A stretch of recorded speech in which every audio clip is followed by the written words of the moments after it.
Hi, welcome back. Hope you're having a great Thursday.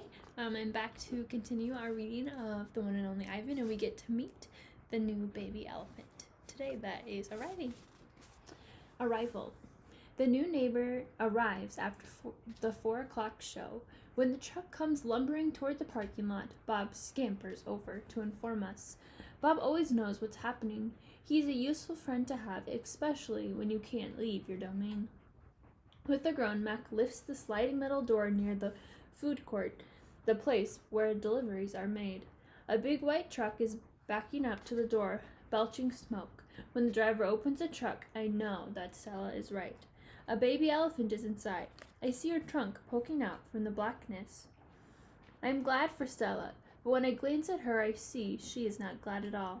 "Stand back, everyone," Mac yells. "We've got a new arrival. This is Ruby, folks. 600 pounds of fun to save our sorry butts. This gal is going to sell some tickets."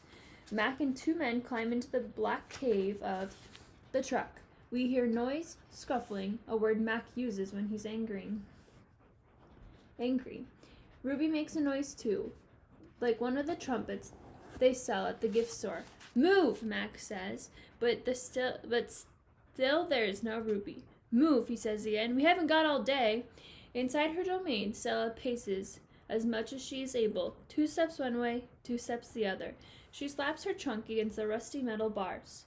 She grumbles. "Stella," I ask, "did you hear the baby?" Stella mutters something under her breath, a word she uses when she is angry. "Relax, Stella," I say. "It will be okay." "Ivan," Stella says, "it will never be okay, and I know enough to stop talking."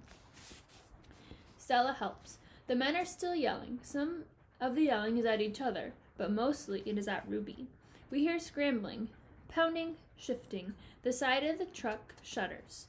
"I'm starting to like this elephant," Bob whispers.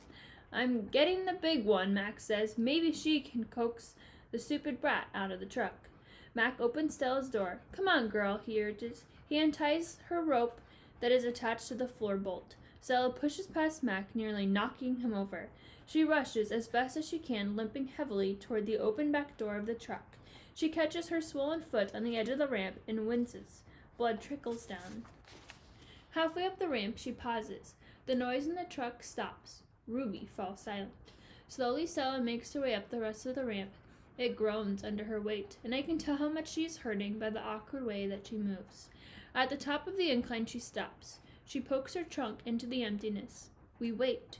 The tiny gray trunk appears again. Shyly, it reaches out, tasting the air. Stella curls her own trunk around the baby's. They make a soft rumbling noise. We wait some more. A hush falls over the entire Big Top Mall. Thud, thud. Step, step, pause. Step, step, pause. And there she is, so small she can fit underneath Stella with room to spare.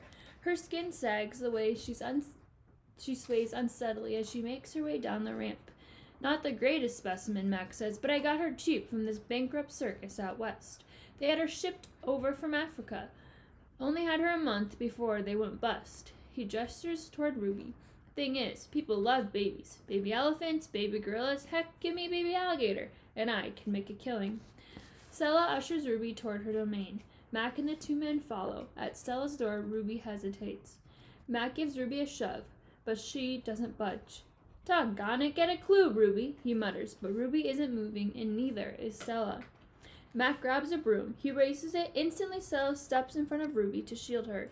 "Get in the cage, both of you," Mac shouts. Stella stares at Mac, considering. Gently but firmly, using her trunk, she nudges Ruby into her domain. Only then does Stella enter. Mac slams the door shut with a clang.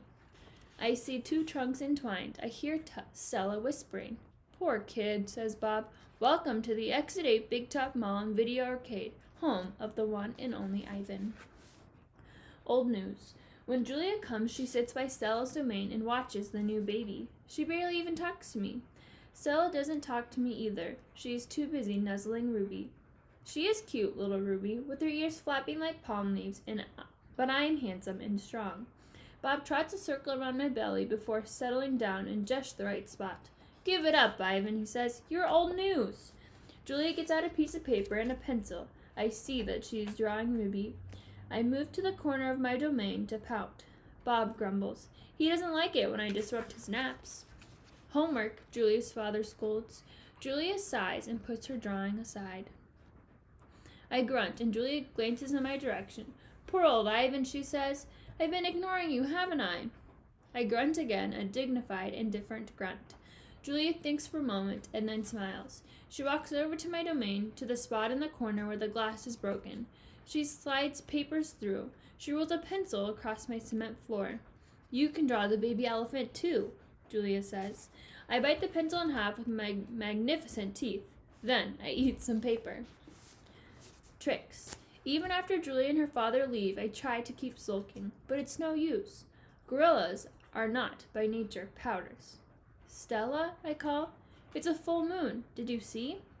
Sometimes we are lucky. We catch a glimpse of the moon through the skylight in the food court. I did, Stella says. She is whispering, and I realize that Ruby must be asleep. Is Ruby all right? I ask. She's too thin, Stella says. Poor baby, she was in that truck for days. Mac bought her from a circus, the same way he bought me, but she hadn't been there long. She was born in the wild, just like us. Will she be okay? I ask. Stella doesn't answer my question. The circus trainers chained her to the floor, Ivan, all 4 feet, 23 hours a day. I puzzle over why this would be a good idea. I always try to give humans the benefit of the doubt. Why would they do that? I finally ask. To break her spirit, Stella says, so she could learn to balance on a pedestal, so she could stand on her hind legs, so a dog could jump on her back while she walked in mindless circles. I hear her tired voice and think of all the tricks Stella has learned. Introductions. When I wake the next morning, I see a little trunk poking out between the bars of Stella's domain. Hello, says a small, clear voice. I'm Ruby. She waves her trunk. Hello, I say. I am Ivan. Are you a monkey? Ruby asks. Certainly not. Bob's ears perk up, although his eyes stay closed. He's a gorilla, he says, and I am a dog of uncertain heritage. Why did the dog climb your tummy? Ruby asks. Because it's there, Bob murmurs. Is Stella awake? I ask. Aunt Stella's asleep, Ruby says. Her foot is hurting, I think. Ruby turns her head. Her eyes are like Stella's, black and long-lashed, bottomless lakes fringed by tall grass. When is breakfast? She asks. Soon, I say, when the mall opens and the workers come. Where? Ruby twists her head in the other direction. Where are the other elephants? It's just you and Stella, I say, and for some reason I feel I have let her down. Are there more of you? Not, I say, at the moment. Ruby picks up a piece of hay and considers it. Do you have a mom and dad? Well, I used to. Everyone has parents, Bob explains. It's unavoidable. Before the circus, I used to live with my mom and my aunts and my sisters and my cousins, Ruby says. She drops the hay, picks up and twirls it. They're dead. I don't know what to say.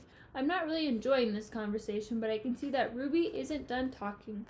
To be polite, I say. I'm sorry to hear that, Ruby. Humans killed them, she says. Who else? Bob asks, and we all fall silent. Stella and Ruby. All morning, Stella strokes Ruby, pats her, smells her. They flap ears, they rumble and roar. They sway as if they're dancing. Ruby clings to Stella's tail. She slips under Stella's belly. Sometimes they just lean into each other, their trunks twirled together like jungle vines. Stella looks so happy. It's more fun to watch than any nature show I've seen on TV. So here we have them. Home of the one and only Ivan. George and Mac are out by the highway. I can see them through my window. They are next to each other on tall wooden ladders, leaning against the billboard that tells cars to stop and visit the one and only mighty Silverback. George has a bucket and a long-handled broom. Mac has pieces of paper. He slaps one against the billboard. George dips the broom in the bucket. He wets the paper with the liquid from the bucket, and somehow the paper stays in place.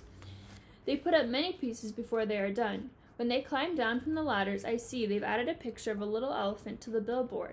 The elephant has a lopsided smile. She's wearing a red hat, and her tail curls like a pig's. She doesn't look like Ruby. She doesn't even look like an elephant. I've only known Ruby for one day, and I could have drawn her better. Art lesson. Ruby asks a lot of questions. She says, Ivan, why is your tummy so big? And, have you ever seen a green giraffe? And, can you get me one of those pink clouds that humans are eating? When Ruby asks, what is on your wall? I explain that it's a jungle. She says the flowers have no scent, and waterfall has no water, and trees have no roots. I'm aware of that, I say. It's art, a picture made with paint. Do you know how to make art? Ruby asks. Yes, I do, I say, and I puff my chest just a little. I've always been an artist. I love drawing. Why do you love it? Ruby asks. I pause. I've never talked to anyone about this before. When I'm drawing a picture, I feel quiet inside. Ruby frowns. Quiet is boring. Not always. Ruby scratches the back of her neck with her trunk. What do you draw anyway? Bananas mostly. Things in my domain. My drawings sell at the gift store for $25 a piece with a frame. What's a frame? Ruby asks. What's $1? What's a gift store?